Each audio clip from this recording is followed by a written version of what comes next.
Okay, this is William Siebler again with the third video in this introduction to Google Analytics series. So I just want to show you this other section here which is called conversions. So it's very important that we have a clear, what I call a most wanted response on a website. So what is it that we want someone to do? Do we want them to make a call? Do we want them to submit an inquiry form, sign up for a free report, whatever it might be? It doesn't matter what the objective is, but what does matter is that we should be tracking it. So as I said, the site that's in here I don't really use, but what I would do is I would have a goal in here, and my goal with the site is actually to get someone to fill in an inquiry form. That person would then go to a thank you page. So on that thank you page I'd have a bit of code that counts that as a conversion. And the thing that I can do in this section is I can set up what's called a funnel visualization, which are the steps that you want someone to take on the website. So I'll give you an example of what this could look like, and these are just some images that I found in Google Images. So what we can do is we can say, well, basically these are the steps that we want someone to take. So they go to the home page, go to how it works, etc. in this example. What we can see then is we can see how many people are proceeding through the different steps that we want them to take. So for example, they might go from the home page to a membership information page with an offer, and then once they've gone to that offer, they go to a thank you page. So what we can do is we can start to see how many people are making it through each part of the process in the business, and then we can make decisions and changes to actually optimize that process.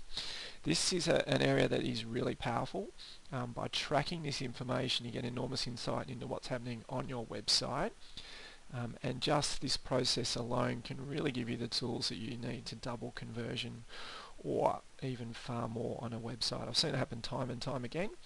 I've worked with a number of clients where we've just changed one or two elements and we've doubled the number of people coming through, and that flows right through to the very end, so basically doubling the clients that you're getting from a website.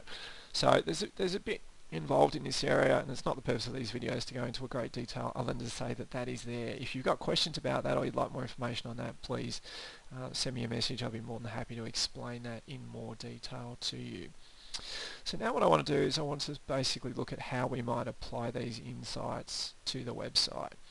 So this is the website that I made for the US market, a very simple website. I've got a heading, I've got some icons, calls to action, etc., and some more information down here, and a form. So these are all the different things that I could potentially track on the website. So what you want to do is you want to have a look at how your site looks in different devices. So you want to see how it looks on a laptop, how it looks on a desktop, how it looks on a mobile. So here I've got a mobile preview. So this is pretty typical of what someone is going to see on a mobile device. They're going to see this heading in this, this area here, which is perhaps not as obvious as it needs to be that it's a clickable area. So that's certainly something that I could look at changing. So you get a feel for it, but basically what you want is you want the important message. So you want on any device the person to be able to see what it is that you do, who you do it for, and what you want them to do next. And the less options and less choice that we offer them, the more likely they are to take one of those options. So here I've got 3. If I had 1, provided it's relevant to the audience, there's a greater chance that I would get more people taking that particular action. In this case I want those 3, but that's something I would be constantly reviewing. So the next thing that I'd like to say is that Google Analytics in itself has lots of great information. You can get lost in there, but there is another tool which is something I'd recommend using in conjunction with analytics, and it's what I refer to as live analytics. There's companies called Hotjar and Lucky Orange, and what they will do is they'll allow you to put code on the website that will track actual user sessions. So you get video recordings of people interacting with your website, and you can see where their mouse hovers, you can see where they get stuck, you can see exactly what they do, and you can see the differences across the different types of devices. I recommend all clients put that on their website prior to considering any website changes. So I would like to wrap the videos there.